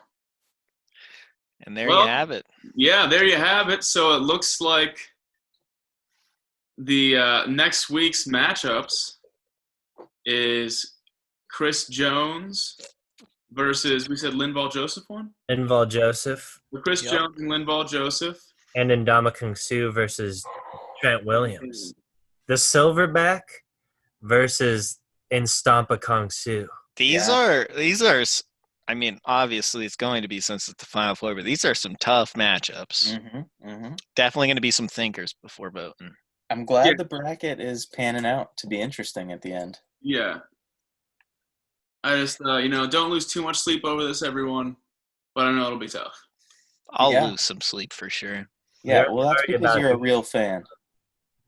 I'm ride or die. Yeah. Tworski has been with us since day one. He is Yeah, one. he's definitely going to be on the list of people who get the free T-shirts. Oh, hell yeah. Yeah, and I don't know if anybody recalls, but I did say that we can start releasing some merch after episode 10. We're halfway there. We're getting there. You better So- get the printing press ready, Jake. I think we're working on some. Oh, easy. And, Yeah, you're just going to let that out there like that? Do you want Jay-Z to freaking copyright this stuff before I'll bleep it out. I'll bleep it out. So at least you can- Editor's note, cut out of episode. Yeah, for real. Hey, Tawarski, Twitter wants me to join you in following Carson King on Twitter. Who's Carson King? It's I a don't good know. question. I just got the update. I don't know. I don't use Twitter often. I'm going to look up Hey, who you can't- Carson King is right now. You trying to hide from us here, Tworski. I don't know. But Tawarski, here at the end of the show, did you enjoy yourself? Oh, for sure. Always like hanging out with you guys. Nice. You want Well, to give any closing remarks? The floor Yeah. is yours. Closing remarks. Thanks for having me on. It's a great time. I enjoy watching the cast. Obviously enjoy being on the cast. And I hope you guys keep doing the cast. oh yeah, dude. And once we get through this rotating wheel of guests, because I was surprised how many people want to get on and do There's it. definitely a wheel. Yeah. So once we get, back to the beginning, you're definitely coming on again. I'm glad to hear it. It was a great time. Sweet. But I think that might be it for this one. Yeah. Follow us on Bro Football Focus on the old Instagram. On Twitter, you can find us at Bro Football Focus with one L in the football. And I feel like eventually we should probably try and get on iTunes or something. We'll get on it. Spotify's when Apple reaches out. Yeah. We'll let them call us. Yeah. No, but yeah. I was gonna say something, but it just completely slipped my mind. Jake has the Joni brains. Yeah, But here if we go. you're watching at this point, I remembered. Yeah, subscribe and like our bullshit, and maybe comment. We encourage all comments, even the bad ones. Trust me, Yes. I'm aware. I yeah. intentionally wrote bad comments. But you also can do it. Yeah, Yeah. if you just want to stop over on our YouTube channel and just say, "Hey, fuck you guys," we'd really appreciate Well, I wasn't that crazy. You can say whatever you want, though. Yeah, we're on YouTube. Pro Free Speech Podcast. Yeah, we're on And an YouTube. anti-Jay-Z podcast. Yeah, Facebook. Let's- fuck for Chris sure. Collinsworth. Put it in the description of every video. Anti-Jay-Z Podcast. We are a 1/3 anti-Chris Collinsworth podcast. Yeah, we'll get around to it eventually. And a 1/3 anti-Eric Flowers podcast. What do you mean 1/3 anti-Chris Collinsworth? Only one of us isn't cool with him. Yeah, last week I believe I dropped the big news that I'm all against Chris Collinsworth. How are you the only one on the podcast that's against Chris Collinsworth? I mean, I'm glad that you're with me here. Cole. Make it 1 1/4 because I'm a guest. I get a quarter of a vote. That's fine. I think if we took it to the fan base, they wouldn't be fond of Chris. I'm just a PFF guy. I like Chris Collinsworth, and I liked him when he was in the booth. I liked him.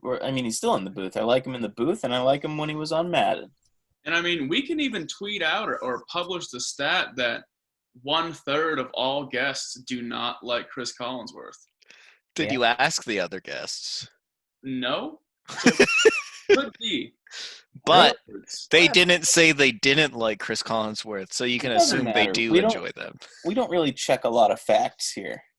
Yeah. You can't prove that it wasn't aliens, so it probably was. Yeah, listen, if DeAndre Hell Baker yeah. and Quentin Dunbar were playing Madden, they said they didn't like Chris Collinsworth. Exactly. But I think that's it for this one. We'll see you next time. There we go.